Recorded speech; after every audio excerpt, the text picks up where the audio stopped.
and just remembering that is always important. How long it takes us to really understand the conversations that are happening and be able to step into those takes so much time. And yes, there were a lot of things about feedback, so I'm really excited that we'll be talking about the role of feedback in writing. The communicating in the discipline, so my start in this work, and I'll talk about it in just a second, was with such a course, the Writing Across the Curriculum course. And then communicating about their ideas and their research. Yes, writing is about having your own ideas and something to share. Articulate ideas clearly, and the colleague that I worked with really closely on this work has this saying that as ideas become clear, the writing becomes clear, and I love thinking about that when don't focus on the grammar, focus on the clarity of the idea itself, which is why we need someone from the discipline to be teaching writing in the disciplines. Yes, please write in a math class. And yes, again, to feedback. And then most of all, for Valentine's Day, I was really happy that no one said, please help me fix their grammar, and no one complained about their students, which often when I give this workshop, especially for physicists, that's my background, the first thing I hear is like, their sentences are terrible, my students just don't know how to write. And these are 20-year-olds like, in college, physics majors, they know how to write. And so I was really happy that I wasn't looking in to spend 10 minutes talking about that. And so that was why you're here, so here's why I'm here. My background, my PhD's in physics, but I spent some time working in K-12 schools as one of these NSF programs to prepare science faculty to be better connected with the K-12 system.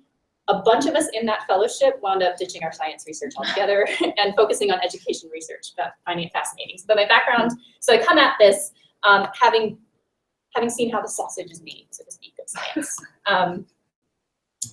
And my teaching, so I've been here for a year. Before that, I was at Cal State Chico, and I worked mostly with future teachers, and I had these 100-student classes, and I really wanted to teach a small, rich, inquiry-based science class, and the way I could limit the size of my class was to call it a writing class. So for some reason, you can teach physics to 100 people, but you can't teach writing to 100 people.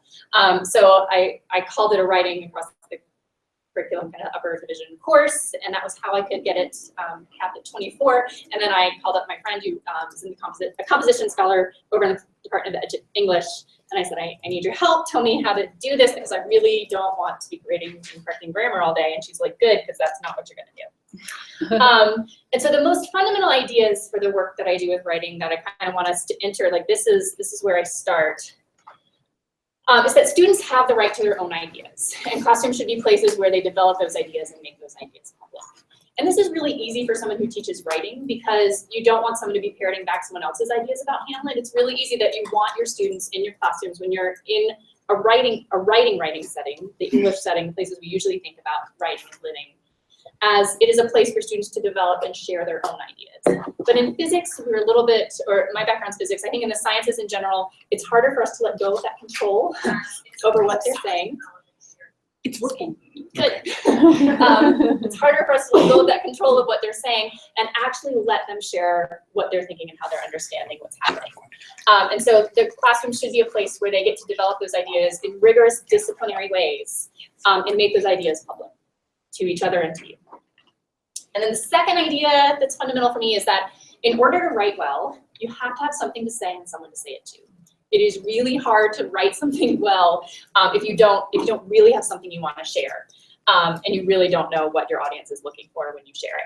So becoming a better writer, to me, means developing practices for creating content and communicating content. And that's not what we're trying to do in our science classes, but it is, right? So it is about helping your students learn how content gets created, helping them create it, and to communicate that. And I think of those as inseparable, and why writing is just going to show up in your classes if you're just teaching well.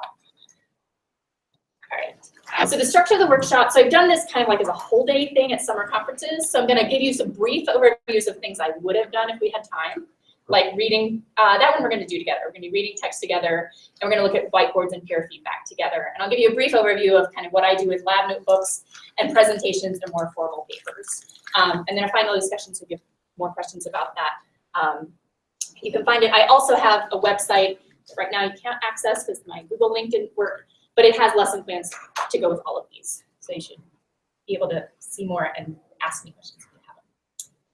All right, so first thing I want you to do Just take a minute, not that long. Think about a professional piece of writing you're proud of. So this could be an article or a dissertation or a tenure review letter or a book review or a grant proposal, a syllabus, something like that. And think, why are you proud of it? And how did you write this piece? So what kinds of steps did you have to take to get that piece written? And if you want to jot it down on paper, and just to get your ideas flowing, take a few minutes, and then I'm going to have you turn to your neighbor and discuss.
Once you have some ideas, introduce yourself also to the person beside you. Should have had you How are you? I'm great. How are you? Good. Did you participate? Oh, are you getting Betty on? Yeah, I'm trying to, but whatever we say at this table is going to go up, just so you know.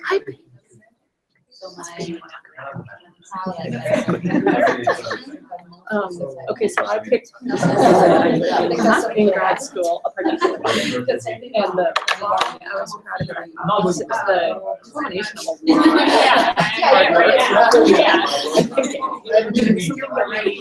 Right.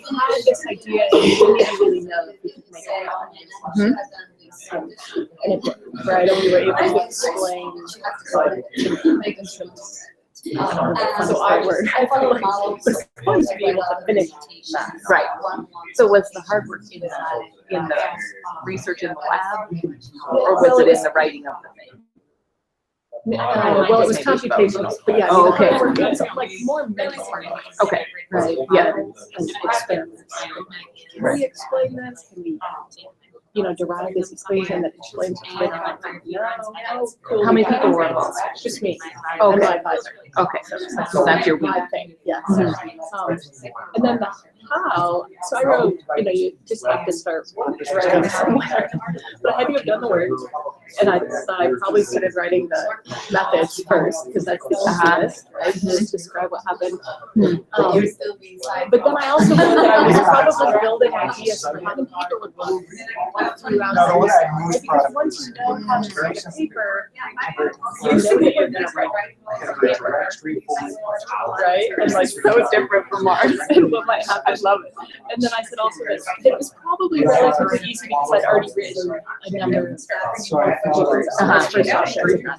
Yeah. And so when it came, if you haven't traded off who's sharing, make sure you trade off. Okay, so I wrote about this was a couple of years ago in an edited collection, which are really common in our field. I had like a chapter, but then also the first half of this edited collection was really short definitional pieces of so I had two of those, and they were massive. Either 250 or 500 words. So super hard to write. And those, the goal was that they were more for a lay audience, and then this more academic piece. So both actually needed, and for both, since it was a new way of thinking kind of in our field, the editors kind of didn't know what, I mean, they knew what they wanted, but then they realized it after they saw all of them together. Like, oh, now we actually want you to ride like this. All So, right, I'm gonna pause you here. I know I don't see a lot of people looking up, so you're probably very excited about this that you're very proud of. But if any themes came up or anything you noticed as you thought through this.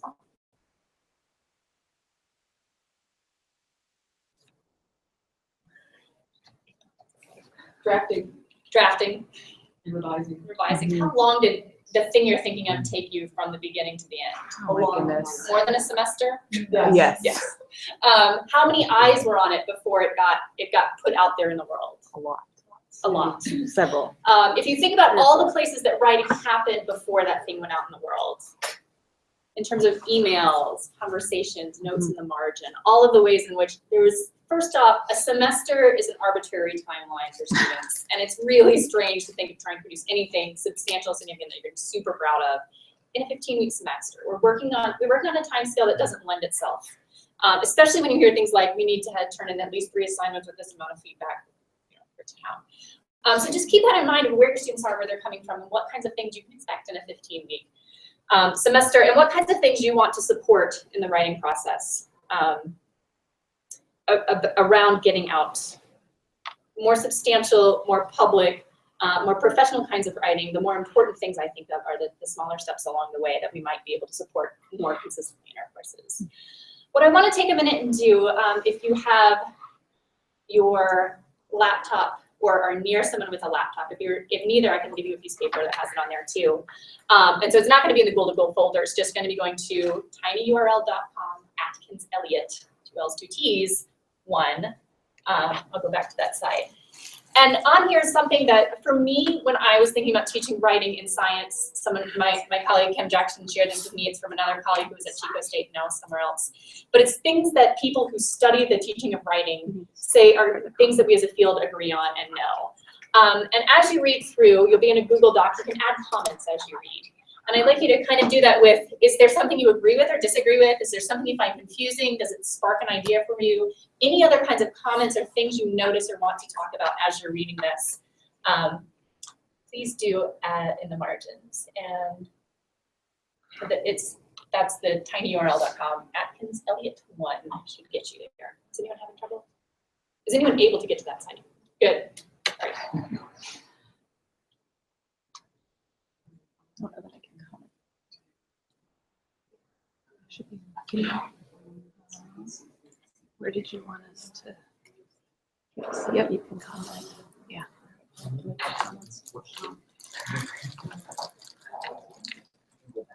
going to do a little. Yeah. What do you want?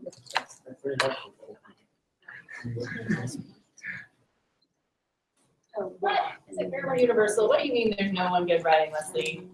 I'm going to add a question because that was confusing to me. So what was the prompt?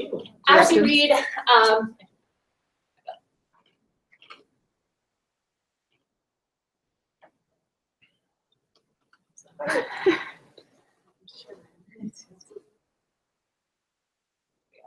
what do you agree with or disagree with? Something you find confusing, or does it spark an idea?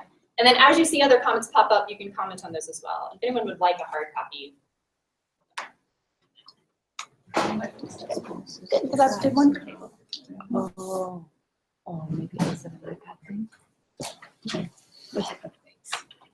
So you can get Atkins Elliot 2 T's. Okay.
And so you make comments. Oh,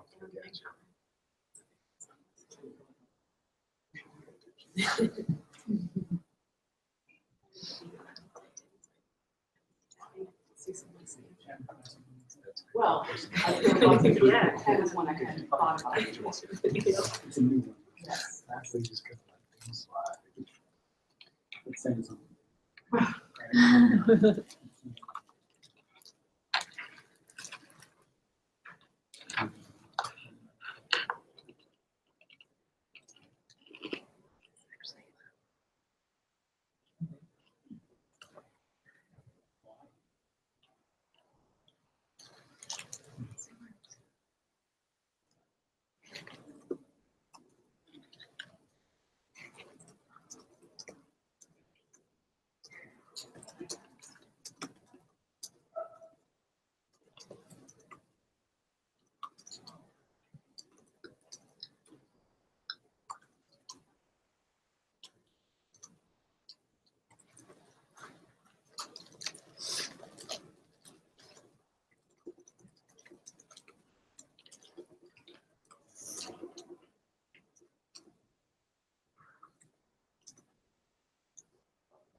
You can give us 3 more minutes to look over these.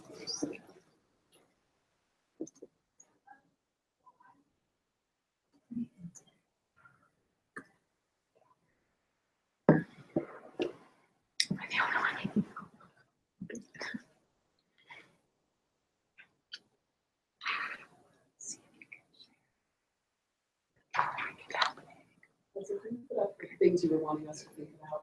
Yes.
I'm gonna pause this here, and just kind of point out, is there something that anyone wants to talk about in particular as they were reading this? That they were like, I need to hear more about this idea before we move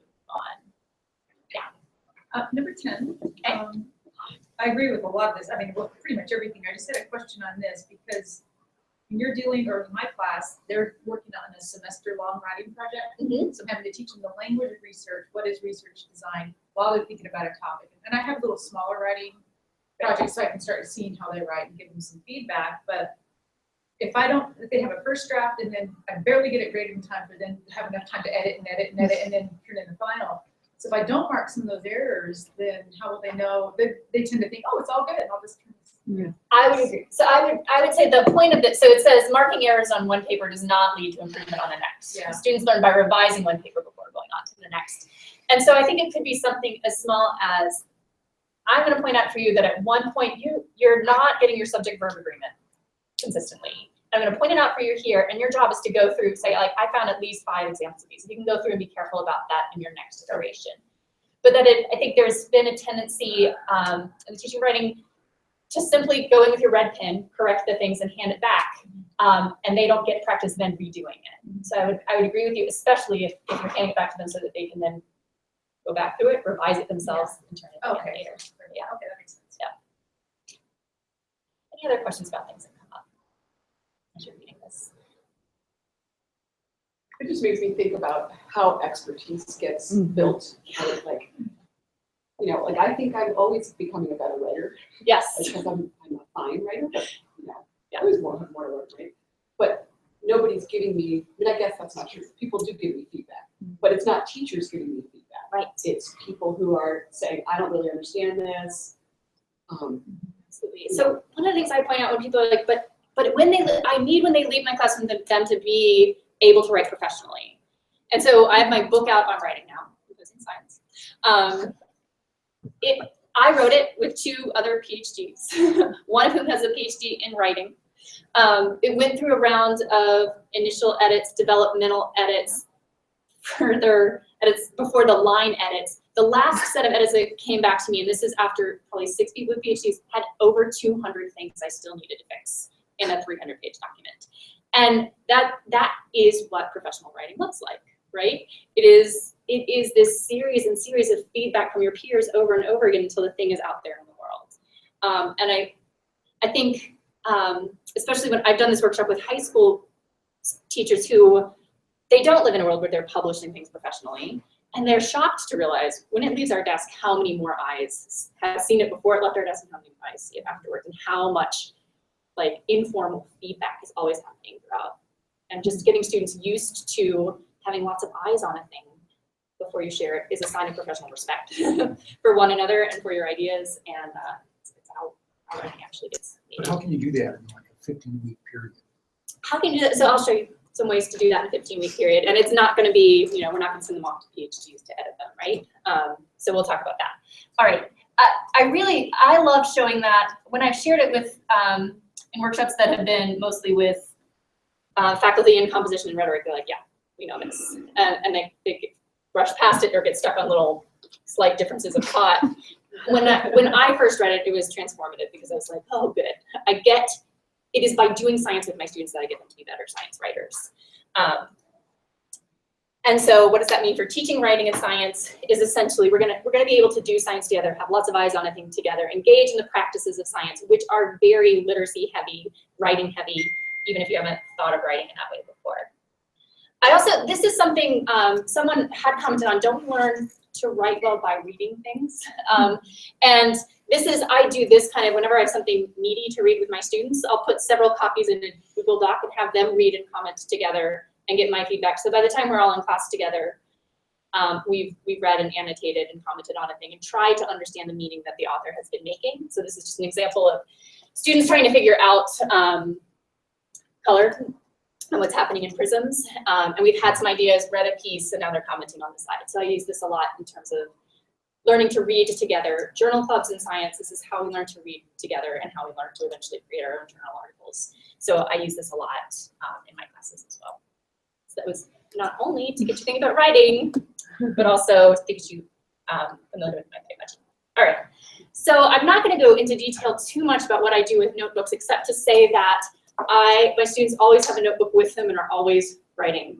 And the most important thing for me is by the time they've gone through the K-12 system, as much as we're trying to change this, they think that what a scientist's notebook looks like is a very rigid structure of my hypothesis is here, my materials are here, my findings are here, and my teacher's going to tell me exactly and only what to put in there.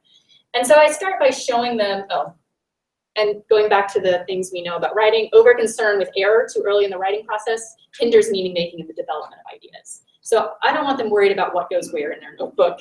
I want them to actually be getting their ideas on the paper.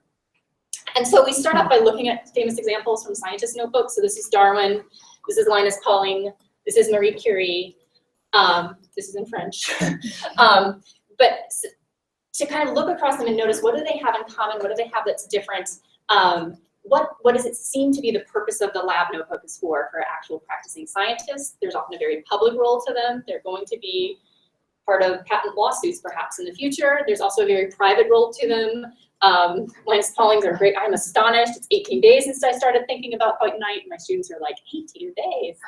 I realized that this is wrong. It's probably this. I'm going to have to go back and change all my stuff. So it's very personal reflection, but different scientists have different styles. And one of my claims is, if you're doing science and I'm looking at your notebook, I should tell it's your notebook. If all the notebooks look the same, we're probably not actually doing science, because there should be an element to the kind of you and what you're wondering about in there. So after that, we developed rubrics for together what our notebook should look like. How are we going to hold ourselves accountable to showing that the kind of thing we're doing in class is science? And I often do that in the workshop, but this is kind of by the end, these are the kinds of notebooks my students will have. Well, my group and I disagree. As they're arguing about does sound mean more particles or faster particles with higher volume of sound? She and her group disagree. I give feedback with sticky notes, so I'm not writing on their papers. I put a sticky note in there when I give feedback, and then we'll often see them pulling out their notebooks as ways of referencing the ideas that they've had and the things they've been working on. So that's some of the informal and very personal writing that's happening all along. So from the things we know, instead of having you go back and look through there, things like process comes before product. So writing practices are more important than individual papers. So this is one of the writing practices of science, is we live with our notebooks. We learn to write by writing. The more time they're getting words on the paper in class, the better. Using writing in the ways in which writing functions in the discipline. So they're not keeping a lab notebook to prove to me they got the right idea. They're keeping a lab notebook because it's relevant and important to them, because it is their place for documenting their ideas. And when they raise their hand, are like, should I be putting that in my notebook? I'm like, if that's the question you're asking, we're doing something wrong. Your notebook should be important and relevant to you. And so it should be functioning the way it functions for actual scientists. Informal writing, Mark says, is an effective way to learn. And I really want to point out that informal writing is still disciplinary writing. This isn't something funky that we do on the side because we're in a class. Scientists write informally much more often than they write formally. Of like the most famous physics papers in the world, the most cited ones are about 4 pages long, right? Most of the writing happened long before they condensed it to those 4 pages. And then in a pedagogical setting, writing is meaningful when it is like the writing people do outside of school, professional, personal, or public. And I would argue that the lab notebook is professional, personal, and public. So I really love notebooks for that reason. All right, so switching gears a little. I'm going to take us to think about something else scientists do more than anyone, which is writing on the board. And Latour, who studies as an anthropologist almost what scientists do, he found that when scientists were unable to access their graphs, he's talking to them, they hesitated, stuttered, and talked nonsense, and were only able to resume the conversation when the graph was scribbled onto whatever piece of paper, scrap of paper was at hand. And I had just been talking about this with my colleague Kim, who wrote the book with me, when Irene and I, who were co-teaching the class together, walked in her room debating something. And we were studying, and we're like, Kim, where's your whiteboard? She didn't have one. I couldn't imagine a faculty member without a chalkboard or a whiteboard in their office. And she was like, well, this is what we talk about in writing all the time. That I can't live without a whiteboard, and other disciplines, it's just not even important. And so one way in which I support writing in my class students is there's always whiteboards around. And we're gonna practice doing a little science and playing with a whiteboard to see the kinds of things that we get to puzzle about and think about. So you're going to do a little science. don't be nervous. I'm doing this right now. My students are mystified and they're science majors, so they're okay. You'll be getting 2 magnets and 4 balls. And the magnets are strong, so I wouldn't put them that close to your computer.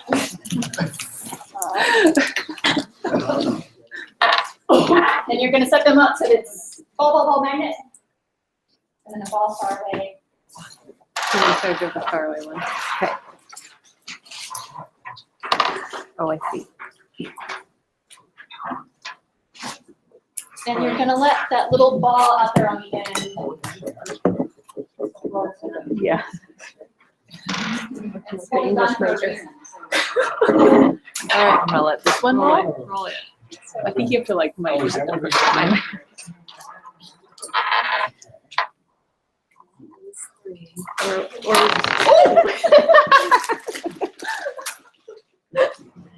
That's not what I was expecting.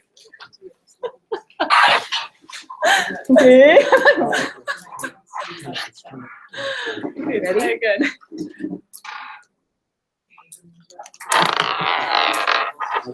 Whoa. So we just keep doing it. So you should be letting D roll towards here, and you should see A fly off. It's fun. You might need to.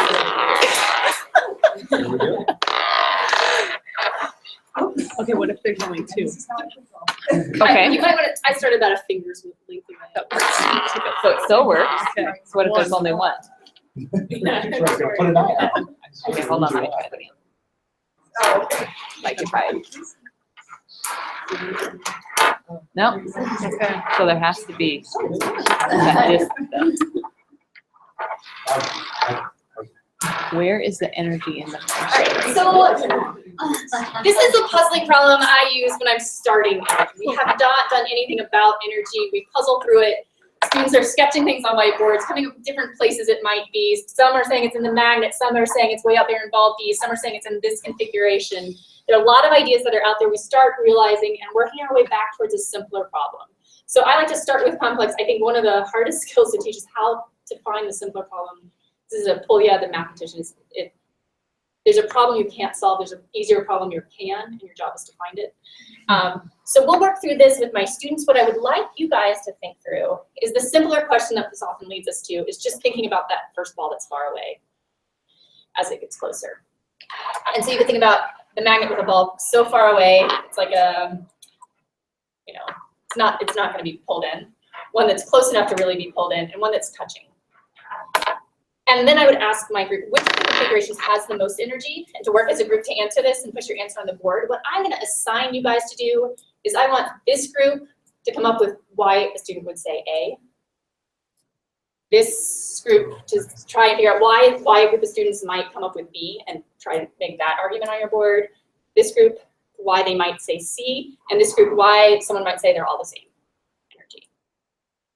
So just do your best job at trying to put your mind how a student would think through this to make each of those arguments. So how would we use the board? Like, And I eventually don't know bring what in the distance for this kind of thinking. Sounds good. I think we'd be drawing like. It's traveling from such a distance. I don't wanna. Oh, yeah. Right. I don't know. Well, do it. We have a board.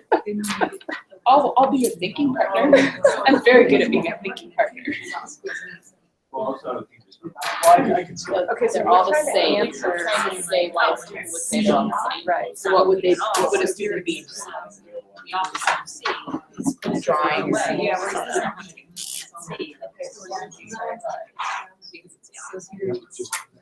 I don't know that I would call that. But then I have to see it. Okay.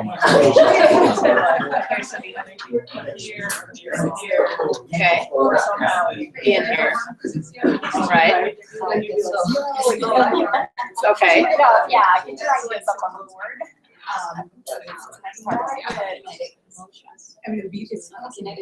So we don't even actually.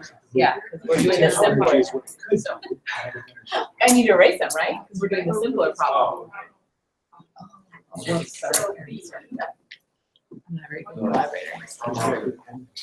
All right, so this is here. Volunteer youth. Right. So non-scientific, so does that mean that there is the energy when they're together? Well, she's asking what, she's asking. That's what it's doing. Right. Okay. So there's only energy while they're moving? There's only kinetic energy while something's moving. Okay. Right, so then I think what my So in- students say is. this one, if it can't start moving, Then there's no then energy. there's no energy either, so. Therefore. Oh, don't put it on. Sorry. English major doing science.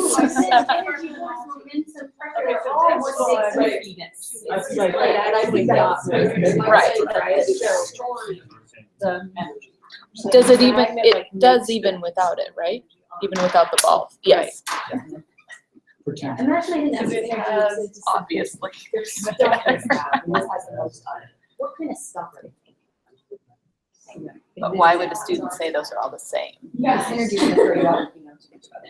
I know, student would say they were all the same if they thought the magnets were somehow generating the Energy, okay.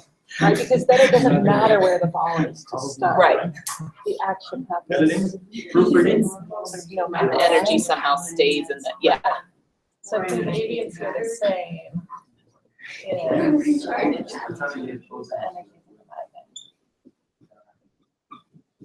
Okay, that makes sense. Right. Potential. It's close enough. There's no physicists. Maybe it's something about. So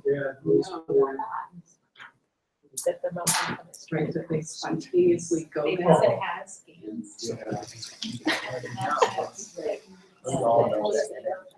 What? Whoa. You better tell us the answer.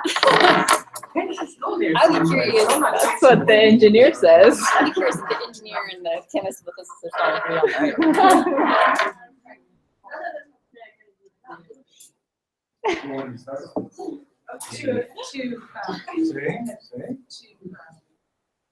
The kinetic energy, right? When you talk about physiology, we've got it. That's energy. What is that? Potential kinetic.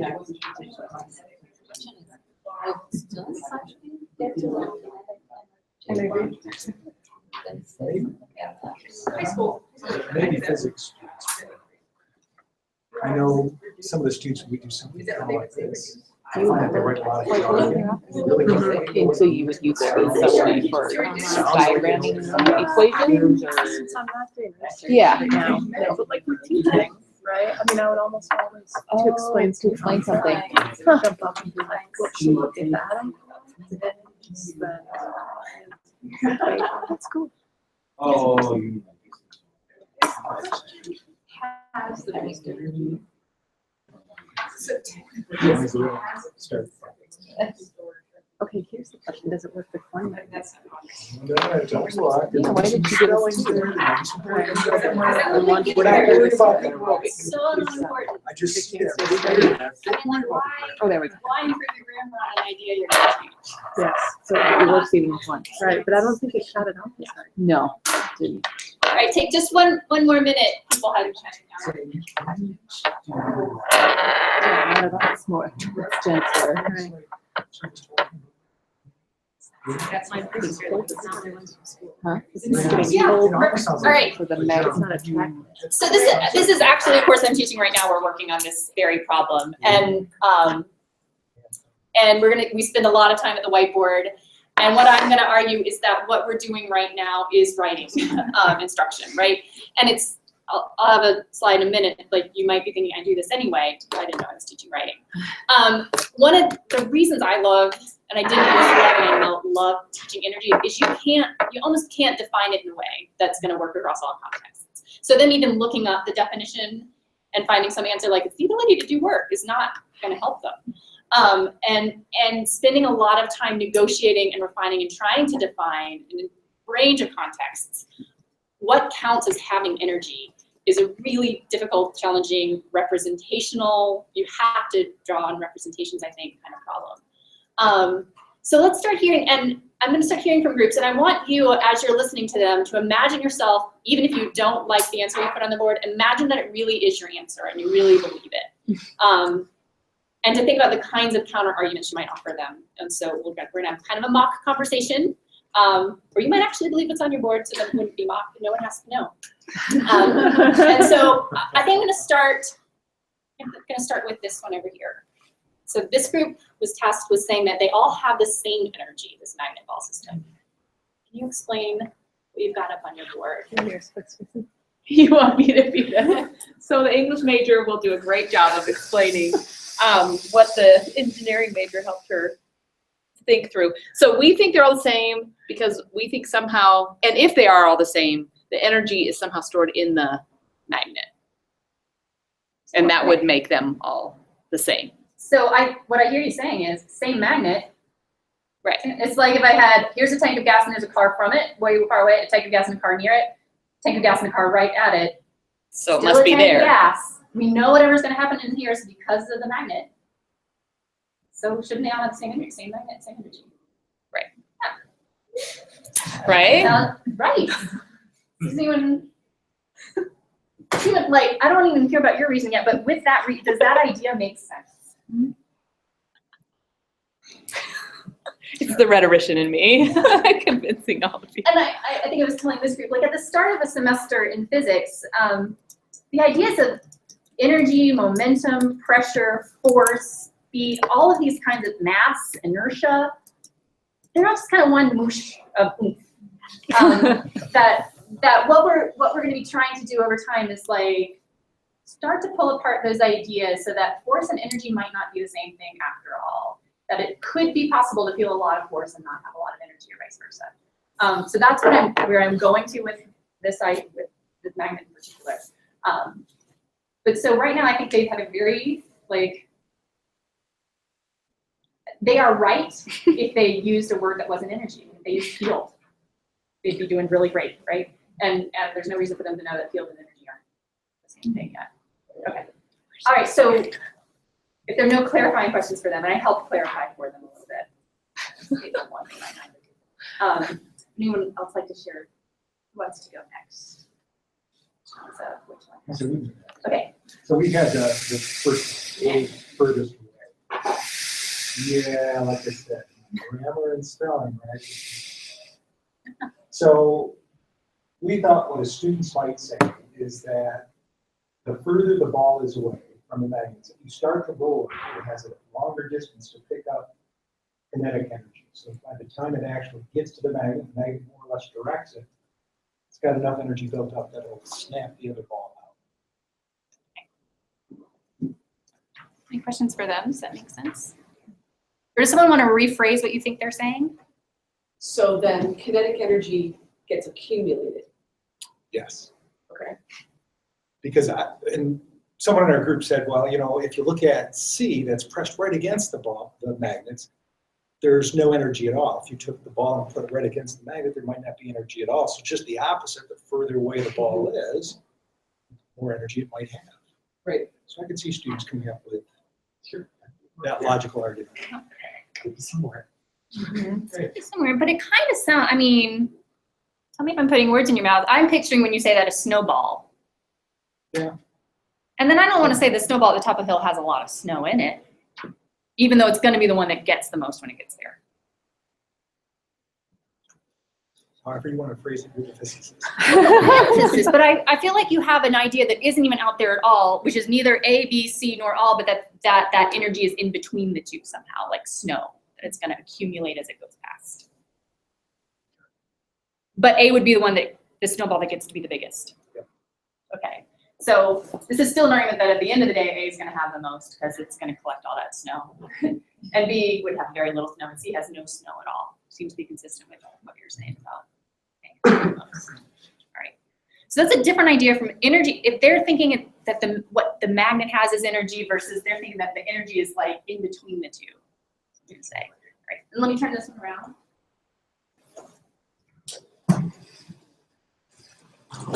This is gonna be going halfway down the snowball hill. So we decided that we're told that voluntold has the most energy. Configure A, we thought the magnet's too far to attract the ball. The C, because it was so close, they were just happy, all snuggied up together. So, there's potential energy, but nothing was really happening there. So that B, it was close enough to have an effect on the ball and change that potential energy to kinetic energy. And then when they hit, that energy is released. That's kind of how we thought in high school, right, Fraser? Yeah, and when I hear like ability to do work, to do something, B is the only one that's gonna do something, right? C is so far out there, it's not gonna do anything. C is snuggied up, I like that. And B is the one who gets to do something, so B should have the most energy, that makes sense. Questions for them? All right, and then let's hear about the snuggied up one actually getting energy. And what I told him is this is the most common answer. So we said that the snuggied up one has the most energy because they are the most stable. They attracted each other, and there must be something that caused them to be there that must be the most energy. So we also said it's the most condensed. So one of the ideas that we talked about was that it has the most stuff in the smallest space, therefore it must have the most energy. And because they spontaneously come together and energy can't vanish, so it must be in there. Okay. So we had a bunch of different ideas that Yeah, some of those sound a little bit like an argument for they're all the same. It's just, is energy a measure of the kind of condensedness of whatever this goofy Right. stuff is? And this measure of stability. I'll say, so for my students, it's this like, this is the one that's so hard to pull apart. Like, that's gotta be the strongest one. This is the big beefcake holding on, like, whatever's going on there, that ball and that magnet have the strongest feeling between them. Right? I mean, try and pull them apart. They feel like they're opposing you more than anybody else would of those magnet balls. And if that opposition has anything to do with energy, that's the one that's got the most energy. So does anyone want to make some arguments to try and, like, you've heard the other ideas and now you're leaning one way or another? Can we pick some apart? Yeah. Right, okay. Well, I mean, that one saying it's the most energy, at least for the first reason, that they're the most stable, that's not right because at least, well, I'm just saying from like a scientific perspective, like typically if things are in the most stable configuration, they have the lowest energy. So like if you have a reaction, like thinking chemical reaction, you'll start with your energy of like your reactants, you'll go have like energy barrier, and then you end up at the low. Okay. At least that reason exclude. So whatever energy is, if scientists are saying this is true, then whatever energy is, it's not that feeling of strength.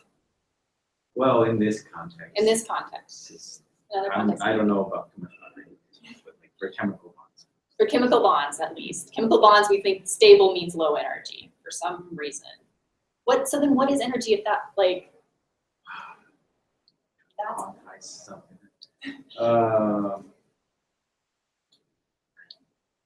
I mean, if you think about like a bond, it's like the amount of energy you have to put in to break that bond. But like to quantify that is kind of hard to say because it's such an abstract thing. Yeah. I think about the water molecule and it's absorbing energy when it's releases when you feel the heat. Is that right? When they're breaking apart the steam, and that's why it's so hot and it burns you. It's the breaking apart of that. Is that when the energy is released when you get that heat?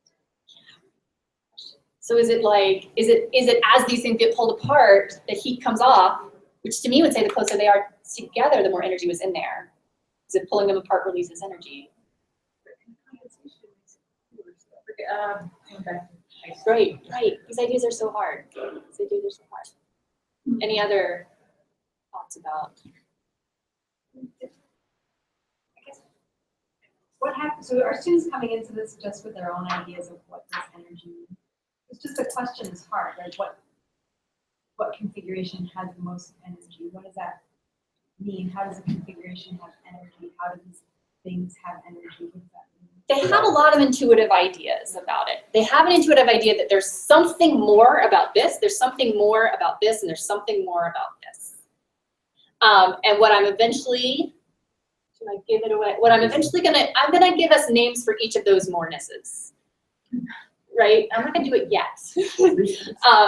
But I'm gonna say one of those, you're right about all of these ideas, right? There is something more about the ball that's stuck to this, and there is something about trying to pull it away that's hard. That says there's something about this we want to say has more. There is something interesting here. B is the only one that gets to do anything. Interesting. And where my students at was they started drawing these as hills. If you start imagining these are balls, this is the ball at the top of a hill and the hill's gotten flat. This is the ball in the middle of the hill where the slope is the most, and this is the bottom of the hill. And so then we start wondering, and I've never had them do this before. This semester they did it, which is just a perfect map onto the physics. We draw these energy wells all the time. And so then we start asking ourselves, is energy a measure of how high up you are, or should energy be a measure of how steep the slope is, or should energy actually be a measure of how low you are the kinds of questions that come out of this. And then there are enough people in the class with enough ideas that we actually wind up making progress, and I will then jump in and say, this thing that you have an intuition about is what we've been calling energy, but let's try and differentiate that from the other ideas that are out there, and start being really rigorous and precise about our definitions. So one of the things that comes up a lot in my class is that God doesn't have a dictionary, is what I say. And a student, one semester we were talking about the different forms of energy, and someone said it's like a spring potential energy, and then later on in the semester I said something like, yeah, that's 1/2 kx squared. Just like, what, there really is spring potential energy? I thought we just made it up. She's like, do you mean scientists just made it up? And then she's like, oh my God, scientists just made it up. But it's like that we see things that need names and give them names and become more refined and precise about those names through a negotiation with our friends around what these could possibly be, and how can we make sure this thing that we call energy is not the same thing as this thing we call force. That's a really hard skill to learn, and I think once you know that's the game science has been playing, it helps you learn science a lot better when you walk into it thinking like, oh, when they said this about force, they were really trying to make a point. It's not just someone's like, oh, I think it's a push or pull. Like that's drawing bigger lines around things it's not as well. So from here, well, first off, let's see. You might have been to a CTL workshop where you've learned how students like sharing ideas and up at whiteboards, and be like, how much is this teaching writing versus just good teaching to have them debate and construct ideas together? And I can't think of a good teaching in which you don't automatically write and give feedback. And one of the reasons that, so my book is called Composing Science, and it's couched as writing because I think thinking about it through the lens of writing taps into skills we have as faculty. We know that well-written pieces will look different depending on who did the writing. And we know we don't want them to memorize and rewrite good writing. That what good writing is I just memorize the sentence and I can put it back in front of you. I think we think of our own writing practices in a much more sophisticated way than we think about our knowledge of content. And so thinking about it through the lens of writing has helped me let go of some of this need to control content and to really focus on how students are constructing, vetting, sharing, and improving ideas, and the role of all the kinds of representations. So within people who study rhetoric and composition, it's no longer just about words on a page, it's all the ways in which we construct representations. And so these kinds of diagrams and refining them so that they really mean what we think they mean is part of teaching writing, and I just like looking at it through the lens of writing. And so going back to the Mark Hall piece, process comes before product. Writing practices are more important than papers, right? So students' abilities to construct and defend and adapt and refine knowledge claims is, to me, more important than the particular claim itself. Though we do get to particular right claims, and I like that they know those as well. And whiteboards and other ways of sharing ideas and inscriptions in public ways is process for scientists. This is part of the informal but disciplinary practices that we use. And I often think, like, if you would be surprised to walk into a conversation with scientists and not see it happening, you should be surprised to walk into a room of people learning science and not seeing it happening. So we have heated debates and we have things up on whiteboards and we're sharing ideas back and forth, and students can do, and should do that too. All right, so once my students have some idea, once students have some ideas about something, so often after we've done a homework, we've had some ideas come up in class, I feel like we're starting to get to the same page. I'll have them do, oh, and this is what their whiteboards look like. I'll have them do what I call silent science. So they take 5 minutes. It'll often be like they've done their homework. There's one idea that I think is really particularly important. Maybe it's a representation I think everyone will do. Maybe it's a particular problem I want everyone to talk about how they solved. Maybe there's a definition they're using, something like that. And I'll have them take just a few minutes to draft that idea. And then when they're done, they raise their hand, I grab it, and then I pass it to the next person who's done. And over the next 10 minutes, they'll get feedback on a very specific but small thing. And this is one way in which we give feedback on ideas. And I'm gonna jump ahead a slide and then I'll come back. When I ask them to give feedback, I say your first and only job is first, do you understand what the author is saying or showing? And if so, just paraphrase it back to them. I think you're saying blah, blah, blah. If you don't understand what they're saying, point out what's unclear or paraphrase what you think they might be saying by saying something like, I think your idea is blah, blah, blah, but I'm unclear what you mean by this part. Or I don't see that as consistent with the thing you said before. So that's their first job when they look at someone else's page. Do you understand what they're saying before you can tell them if you agree or disagree? Then you can say, do you agree or disagree with what they're saying? If so, comment on that. If not, why not? Explain why you disagree. And then the third thing they get to do is then comment on anything that might even approach grammar or sentence structure or something.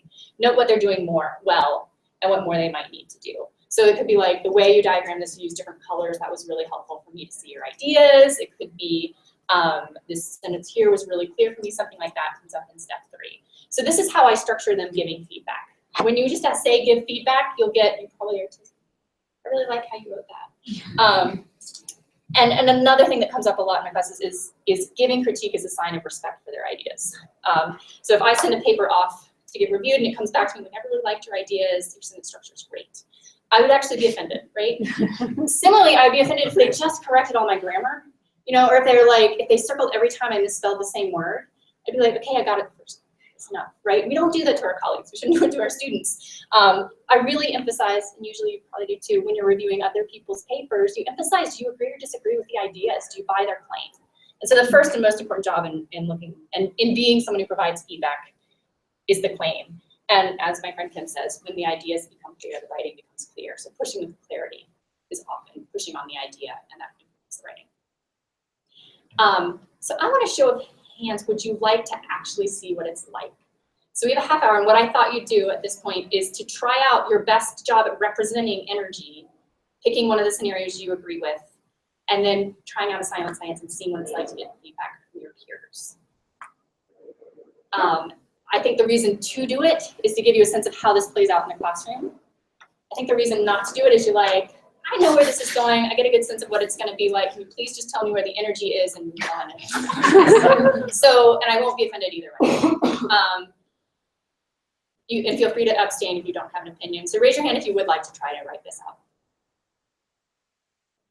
That was the sense I had. I almost want to hand out my students writing on almost exactly this problem and see what kind of feedback you would get for them. But I didn't ask them, so I'm not going to. But one of the nicest things that I like about doing silent science, and it's stolen from an idea from English in composition, is it's possible when you're doing whiteboards, when you're doing whole group conversations, that not all the ideas are public. Most of the ideas are public, or the very vocal ideas are public, and they're the ones getting feedback. But there might be someone who's really doing very detailed work. People are not able to see what everyone else is saying. And this is a way that each piece of writing gets 4 quick ideas back. You're able to focus their attention on a very small, but a thing you think is important claim that they're making, or that they should be making. And for other people to also get some scaffolding in what counts as good feedback.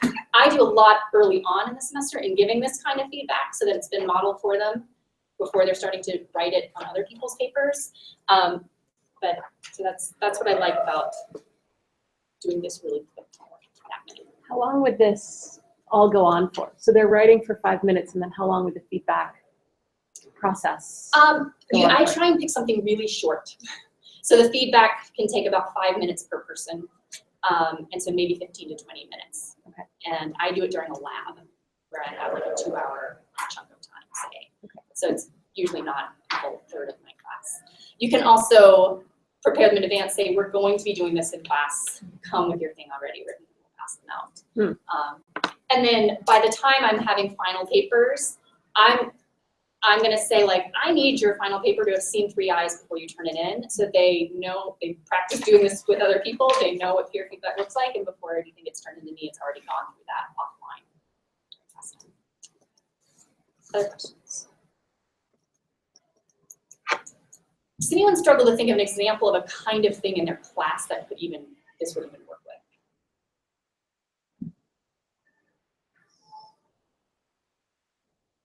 So I think, I mean, if you're coming from physics and you're only used to giving problem sets, it might, but even a problem set works, I would say. And another thing that I use, since I now have more time, if you have a music background, does anyone have a music background and have done master classes before? So a master class is when there's a famous musician coming through town and everyone wants to take a lesson with this famous musician who's going to be giving the concerto or something, but not everyone can. One person is selected to give a public lesson, essentially. So they will be, you'll audition for the right to have this lesson, and then everyone sits in the audience as you have your lesson up in front of the auditorium. And the person works very closely with, and so I show my students this, that a master class is, being selected for the master class is an honor. You pick the person who has great ideas, and they'll often, some of the master classes will show quick snippets. The violinist will say, show me how you practice. I heard something weird there. Show me how you practice that part. And they'll show you, I did it, you know, da-dum, da-dum, da-dum, da-dum, da-dum, da-dum. So then my fingers got really fast one way, and it's like, I could hear that you've done that. So how about blah, blah, blah. After framing it that way, I'll do a master class in front of the mirror, and I'll ask the student in advance, I'm gonna ask you tomorrow if we can do your problem at the front. And I'll coach them through, working through that problem. What were you thinking of? What were you reminded of? Did you think about this? How were you practicing that? As a way of modeling the kind of feedback that you can give and think through as you're talking with someone about your paper. So I'm in writing groups. I don't know how you do your writing. When I'm in my writing group, I'll share, this is the thing I want feedback on, is what I'll send to them. And I will say, this is almost done, so please don't attack the idea. This is definitely going forward as is. I need you to focus on this. Or I'll say, this is the claim I think is the most I'm not unsure of. Please talk about this. So that we go into it knowing what kinds of things we want feedback on and the kind of conversation we're about to have together. And I model that in a masterclass for them as well. So, and it's really, it winds up being really fun to actually do that with a student. And then we'll get to the end and the students be like, should we all have done that? I'm like, no, we should all do something different. But you should be thinking about it in these kinds of ways. All right, so this is what silent science looks like when they get it back. Interesting, I hadn't even considered that, which is why, anyway, they'll have theirs and all the comments on the side. These are all people trying to diagram a similar thing of why images look upside down in a pinhole camera. And they've all focused on different kinds of things. This person was really puzzled by a left-right flip. This person was puzzled by something else. So you can see that their diagrams shouldn't all look the same. They have particular claims they're trying to make with their diagrams, and they're getting feedback on that. And so if I were to think about how silent science develops this, anyway, that's what I've already talked about. Another thing I do, which is similar to what we've got up here, but once ideas are becoming a little more secure, once students are at a point where they have a lot that they feel committed to, it's not just initial ideas, we'll do something that's much more like going to a conference where you have posters, people can circulate around, you say something over and over again enough times, you say questions over and over again enough times that you're bored, you start to realize this is the part that's a little weak, this is the part I need to work on, while the rest of the group circulates around. I call them gallery walks, I think down the road in CTL. Is that what you call them as well? Gallery walks. And again, this is, students were wondering, this is with a mag light, the pattern of light that changes, and a range of arguments that they were making. And so then finally, thinking about building up towards formal papers, which I think is what most people think about when they think they're teaching writing in the disciplines, is thinking about journal articles. Your questions coming in didn't look like that, so I'm really happy. But I do eventually have formal papers, right? My writing class is not all about whiteboards and lab notebooks. But I am anticipating those in advance. So I'm thinking, what is that final paper that they're going to need to be writing? What are the kinds of representations I think they're going to need to make?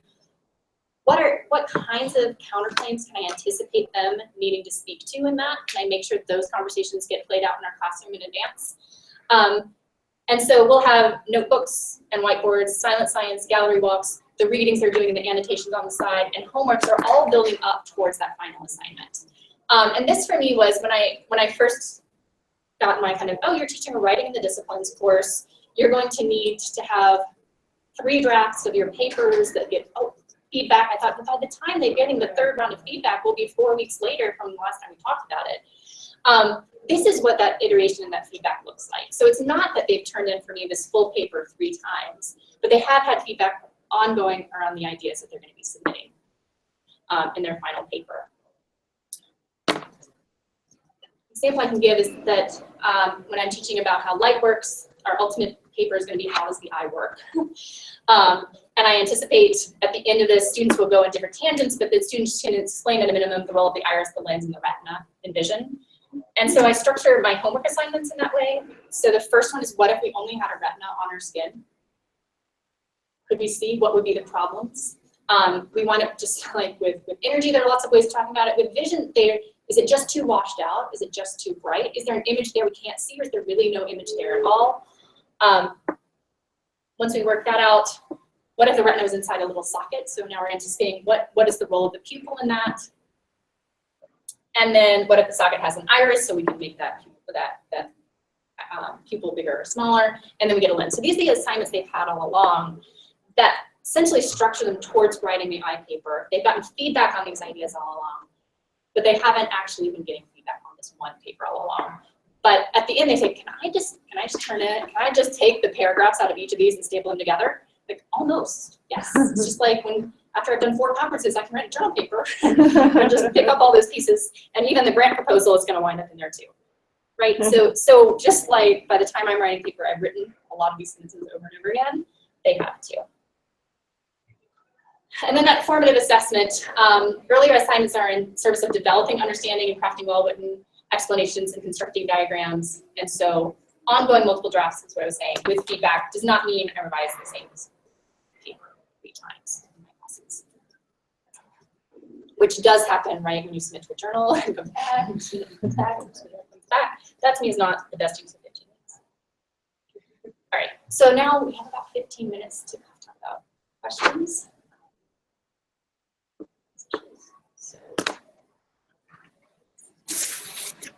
So using the magnet example, right? So if they've been talking about this and then so there's an initial thing, they maybe have a homework assignment, they come in, they do silent science. Do they eventually all iterate to the same kind of correct idea? Like the scientifically acceptable idea? Yes, but very different ones. So let me think of, what I haven't, my class is a little weird right now because I have students from all of the science STEM majors in there. And so their assignments are a little bit different. And so what the first half of their paper they're working on to do next week is just explaining this. And for those who want to know, the one furthest from the magnet has the most energy. Even if it's so far away, it will never meet that magnet, and that's crazy. Because that suggests this ball has a lot of energy because someone in China built a magnet today. That's weird. It's a really weird thing about energy. This feeling of force is not energy, and those 2 ideas are different, and it's really hard to decide why one idea is not the other. And this idea of, do I get to speed up or not? That is, what is that? Well, so one of my groups is saying that that's if you're in physics, or equipotential lines is where potentials turn to kinetics. So one of the groups is starting to come up with more of a snow analogy. Like they want the energy to be in the field, which sometimes physics models it that way. It will put energy between the object instead of in the object. And that's fine, you just have to position it carefully. So all of them, I think, will eventually, if they don't say that ball far away from the magnet has a lot of energy, there's no way for them to do it and conserve energy. So part of the assignment is, whatever your answer is, you better be conserving energy, and I can't think of an answer in which this arrangement has less energy than this. So they will be wrong, and I will grade them as wrong. After that, I have one group that is trying to talk about the relationship between imagining this as a molecule and talking about bond strength and energy and bond energy and things like that. Another group they're the biologists, and they're trying to think about in photosynthesis is essentially the job of stacking these this way, and that energy comes from sun, and thinking about kind of tracing energy through photosynthesis and cellular respiration in this model. Because we often have these, they see these equations all the time of C6H12O6 plus O2 yields this plus energy. What? And there's even one like they throw ATP in there. So they're trying to unpack what does that representation mean in the context of something like this. The math group is puzzling with this problem of how can energy always be increasing and still be finite? What must be, like if I can keep pulling it away further and further, can it get infinitely, and I rephrase this as, can you invent a series of stairs where each step is taller, takes you up, but you never go past the first floor? So these are limit problems that they're used to in math, but they haven't really applied to something like this. And then the physics people are trying to take this representation and map it onto wells. So they do potential wells all the time in physics, but often don't think about the connections between the two. So I hope by the end they do feel like they have something of their own to say. That it's not just have I learned the idea Leslie wanted me to learn, but have I come up with an interesting way of representing this and applying it to something that's uniquely mine. That I'm not giving them, it's not like abstract, and like I'm not giving them a series of steps of what that paper has to look like. And I will wager that there will be some qualitatively correct things and quantitatively off things about some of those. Does that help answer it? Yeah. Which is really, I think, essentially versus more a question about how does this inquiry play out than about how does writing play out. But this, so there's an interesting study that a colleague of mine did, force concept inventories of popular questionnaire in physics, like, do you really understand forces? And it'll ask things like, what's the one that gets people caught up? Oh, a Mack truck hits a fly. Do they really experience the same force? Forces should be equal and opposite, but are they really? And you take this survey, and then you go back and you put a box around what you really think. And students split all the time. There's some students that split 90% of the time. They know what physics thinks they should say. They have a totally different answer in the back of their heads. And I think that's a disservice we do to students if we don't let them have their wrong ideas and make them public. They're penalized for saying it in their class. And so most of my feedback will be, are you constructing a sound argument that, but I want to have room for those wrong ideas to get out there and be treated as totally reasonable. It's totally reasonable to say the Mack truck feels more force, or the fly feels more force than the Mack truck, and to really have a space for how this people. And part of the reason I asked my question was I was trying to envision how they were going to have their own ideas, like that you aren't getting 24 identical papers about force, but so your answer helped me to see, now I see how they're going to be unique. And I mean, so what are some of the ways we have of describing it? There's like the brownie theory, one of the confusing things is why do we call this potential energy? Because it's easy to think that what potential energy means is I have a bucket and you could fill it.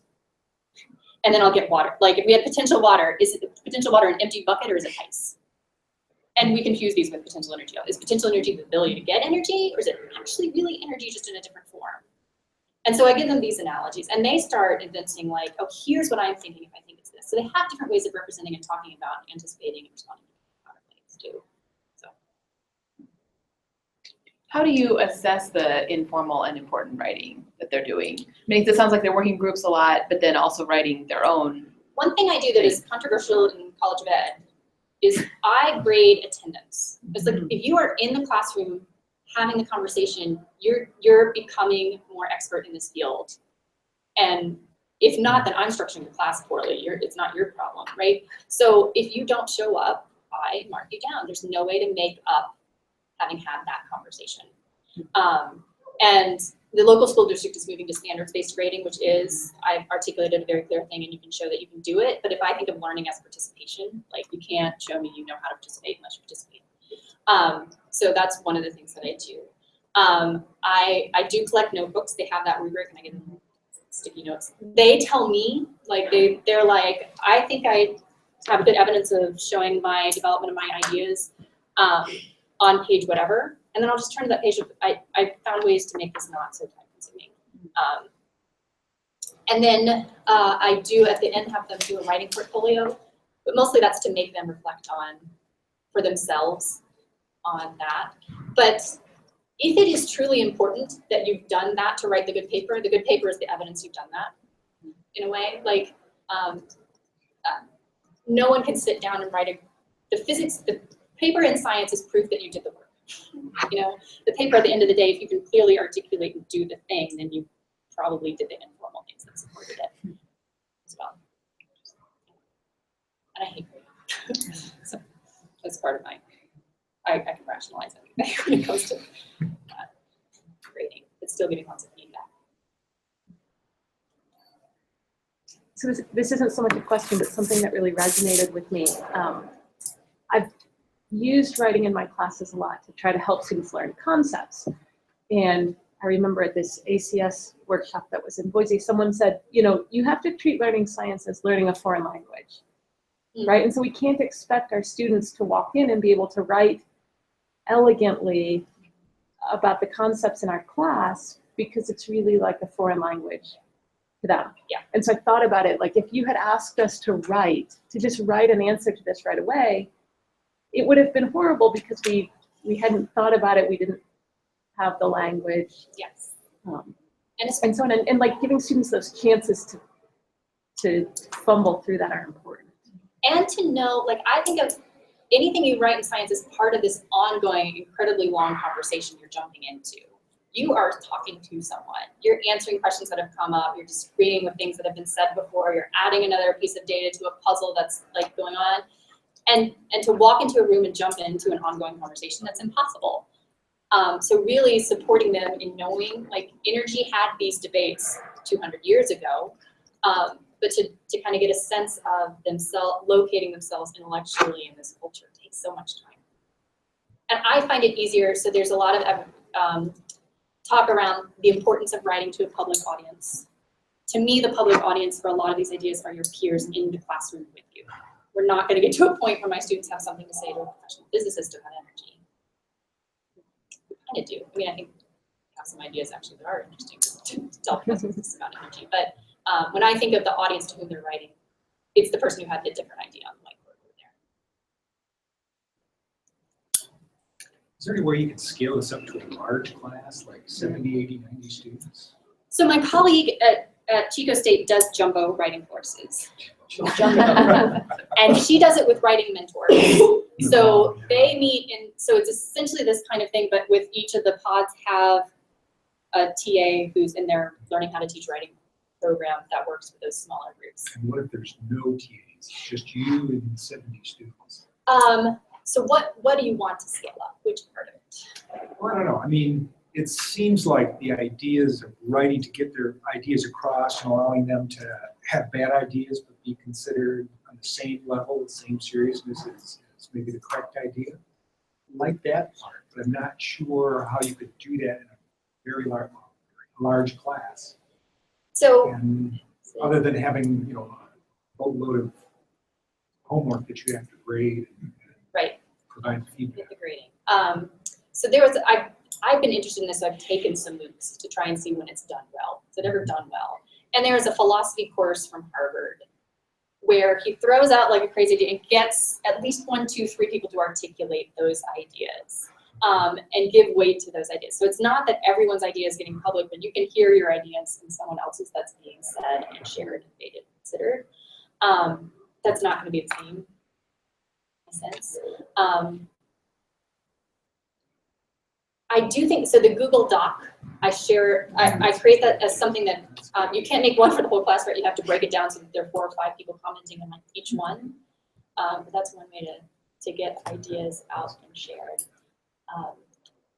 You do that like with a journal article that you have converted to yes, shorter is better. If it's more than 3 pages on the Google Doc, I feel like I need 2 assignments so that we can really focus on something.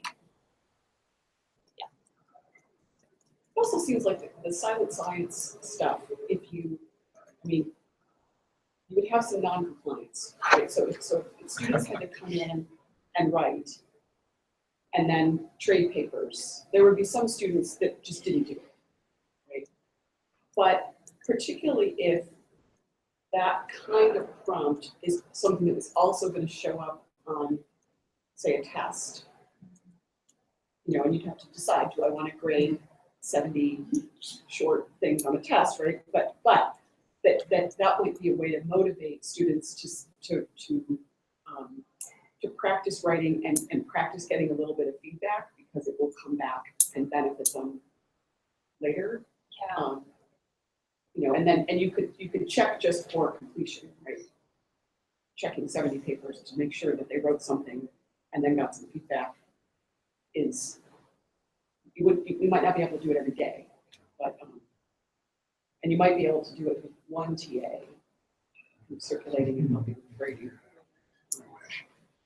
And I also think, like, in terms of the non-compliance, this magnet launcher is so cool. People want to know how it works. Like, if I started with, like, which has more energy, this or this, it's going to be boring. But when we get to this question as a way of figuring out this thing that seemed to create energy, that helps too. So there are, like, crazy YouTube debates about certain science ideas because people wind up, I think there are things you can find that students are so perplexed and puzzled by that they want to talk about them.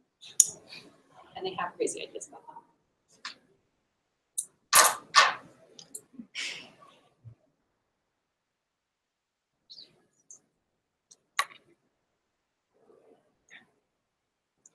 I'm intrigued by the lab notebook thing. Like, I just think, what would it look like if all of our undergraduate laboratories treated the lab notebook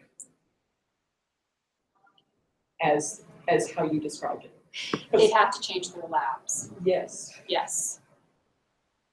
I think we do that in geosciences, so our lab, equivalent of the lab notebook is the field note. Yeah.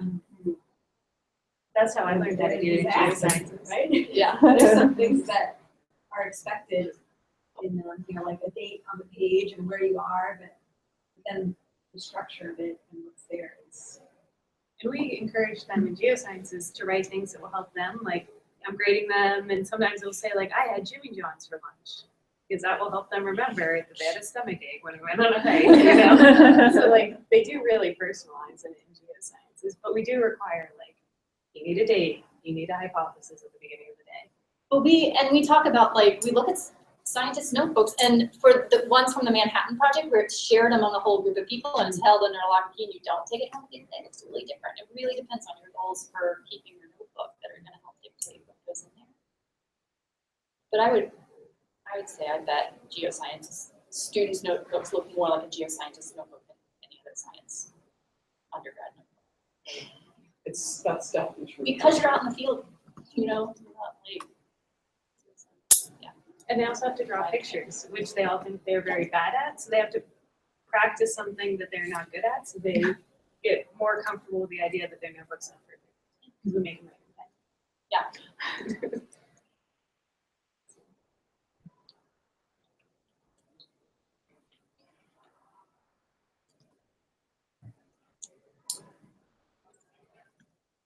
I do think it requires it. I do think students can tell if you're being genuine about wanting to know their ideas.